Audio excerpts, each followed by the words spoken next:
I can't believe he said this with the Sharks officially landing the number 2 pick in the 2025 NHL draft. A lot of people are talking about the possibility of Matthew Schaefer and Michael Misa, but TSN draft insider Craig Button has a very different idea, and it has a lot of Sharks fans questioning whether or not this could be a real choice. We have to dive into exactly what Craig Button said on the kind of controversial number 2 pick, but we also have to talk about how one insider is talking about the Sharks potentially moving pick number 2 in a crazy move, and also a huge update on Macklin Celebrini from the World Hockey Championship tune-up game, as he had quite the night. There is a lot to get into on this episode of Sharks Digest. Mark, we're going to start with this World Hockey Championship, and Macklin Celebrini, well, he's off to a hot start. Another point for Macklin Celebrini, but not just one, he got 4, including assisting on a certain name that we'll talk about later on that first goal. But look at that, 3 assists, 1 goal there in that third period for Macklin Celebrini as Team Canada stomps Team Hungary 6-0 in this pre-tournament game. Look, I know we love Macklin Celebrini. I know he's an amazing player, but to see this kind of thing, this kind of chemistry already with his international team teammates is just really awesome. Even though the season's over, we still get to witness Macklin Celebrini dominance.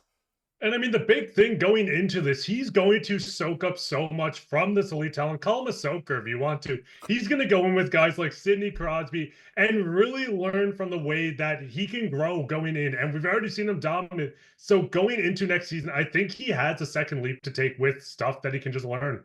Yeah, you got me messed up there after that one. All right, but that's absolutely true. There's so many veterans on this team. Like, what I love, too, is the diversity of the players that he's assisting on here. Porter Martone, a young player, top prospect in this upcoming draft. Where was he there? Assisting on Travis Konechny's goal as well. Assisting on Travis Sanheim's goal, working well with Konechny. And then again, scoring from Konechny and Riker Evans. So, very cool that Celebrini's able to do this at the World Championship. If you guys haven't caught that yet, there's some highlights out there online. But be prepared because the actual tournament starts on Friday. It's going to be incredibly exciting. But Mark, look, we got to quickly shift gears because while Celebrini, again, the number 1 overall pick and hopeful Rookie of the Year Calder winner, one of the finalists for sure, he's been doing great things. We do have a lot of outlook into next year. And of course, the Sharks officially landed the number 2 overall pick with the New York Islanders jumping all the way to number 1. And kind of lucky that Utah was the team that won that second lottery and could only jump to number 4, or else the Sharks would have been bumped down. But it is number 2.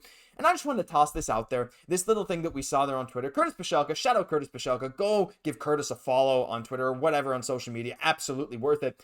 Just an interesting, throwing it out there into the ether. Should the Sharks try to acquire the Islanders' number 1 pick? Now, look, I mean, there's a lot of fans that'll say yes, say no. There's reasons for and against it. Mark, before we dive into what Craig Button had to say, what's your take on this? My take, straight up, hard no. No need to. The top 2 guys in this draft, no matter what, will help the Sharks, no matter who they end up being. But what do you think about the potential possibility of this? I feel like there's no need to give up extra to go to number 1. I feel like the difference isn't that big, but you never know. If you have one guy in particular targeted, it might be worth your while.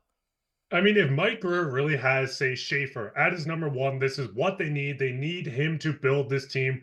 If you can get it with not a lot of capital, 3rd round pick, a 4th round pick, obviously it's going to cost a lot more than that, then go for it. But if it's going to cost anything, a top prospect, a big draft pick, a high draft pick, anything like that, no, you stick with number 2. There's a number 2 option that's going to come through. Whoever falls from number 1, 2, or whatever happens, you're going to get a star player on the Sharks team. And I think you can really build with that player. Yeah, there's a lot of guys in this draft and a bunch of incredible top-end talent. So let us know down below now before we dive into this mock draft. Would you even entertain trading up for the 1st round pick? Again, for me, it's a hard no. There's no need. But again, you never really know. Sometimes surprise things happen at the draft. And you know what? On that note, Mark, I think we got to just start talking about Craig Button. Now, Craig Button often has a lot of draft takes, and he's not the only one out there putting out mock drafts, but he gives very interesting reasoning behind a lot of stuff. And recently on TSN, we will link this down below, by the way, he did his first 16 picks of the draft, as in the lottery picks, to say, here's who I think should go to each team.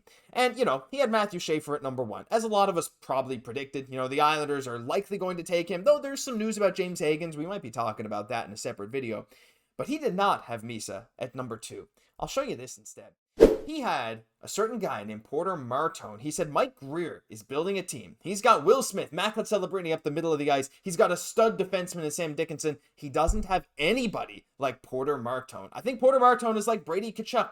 You want that type of player. And while I don't necessarily disagree that Porter Martone would bring a lot to the San Jose Sharks lineup in the future as that kind of big scoring winger who does play a bit more of a physical game. He's not a center, so you can leave Celebrini and Will Smith in those top 6 center roles for the long term.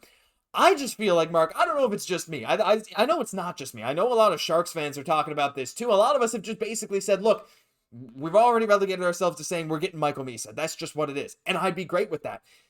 My idea is get talent now and let the fit work out later. And I'm seeing that sentiment being reflected a lot of places. However, Martone's about 6'3". He played an incredible year in the OHL, 37 goals, 98 points. Misa was great too, even better. What are your thoughts on Craig Button's take here, Mark? While I don't necessarily disagree that getting a winger to complement your 2 guys who are likely top 6 guys in Celebrini and Smith I don't think it's a bad idea. I just think you got to go for the guy who seems, in my opinion, like the better prospect.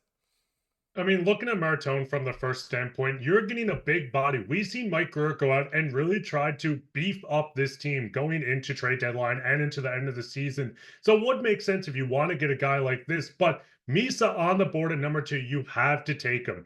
Like you said, the fit doesn't matter at this point. You bring him in, one of them can play wing. It's better to have more centers than less centers. If you want to shift someone over, Celebrini going to be your number 1 center for the years to come. But if you want to move Will Smith into a winger role, we've seen him play up and down the lineup, in between center, wing, everywhere in between, except for goaltender and defenseman. You can make things work with this talent, and you need to go out and get the best available. If you had the 3rd pick, yeah, sure, take Martone. But at number 2, you take whoever's there between Schaefer and Misa, and you figure out, like you said, the lineup issues later. Yeah, like, again, I'm not necessarily a draft expert, but watching these guys, at least in my book, again, this is my opinion, and I feel pretty confident in it that Schaefer and Misa are the 2 best prospects in this draft. You actually see Martone going anywhere from number 2 in Craig Button's mock draft. I've seen him ranked as low as number 9 or even number 10 in some other mock drafts. I think RDS, the French-Canadian output there, they had him at number 9 in there, so it's like, he's kind of all over the place. And when you have a guy like that, yeah, he could work out there. I mean, we see teams take swings on bigger guys. I mean, we saw guys like Beckett Seneca and Caden Lindstrom, bit bigger body guys, go higher in the draft than expected last year, with Levshunov going number 2 after Macklin Celebrini. So it's like, it's not that much of a stretch. But yeah, I mean, I don't know. It all depends on what happens with the number 1 overall pick, Mark, because there's also some rumors, again, the Islanders taking a certain guy like Matthew Schaefer. But I just love that this is a win-win for the Sharks. And that's my biggest thing here. No matter who it is, and I want your guys' opinions down in the comments as well. If it's Schaefer or Misa, would you even be more disappointed in one than the other? I mean, I guess it's a bit of a loaded question because Schaefer is the guy that just seems to fit this team the best. It sounds awesome having Schaefer and Dickinson there on the back end. We have a guy like Chernyshov coming up. We have Will Smith now. We have Macklin Celebrini. Adding another great forward is great. A defenseman fits better. But at the end of the day, we see a lot of centers in junior end up being wingers at the NHL level as, just for better fit. So I don't know. I just feel like even fit-wise, I don't actually think Martone is that much better than Misa, minus maybe the size, And that's the thing, too. I think you need to take best available. This is a Sharks team that wants to build a future where they're the most dominant team in the league. Obviously, everyone wants to do this. But with the team already having Dickinson, yes, you want to add another defenseman.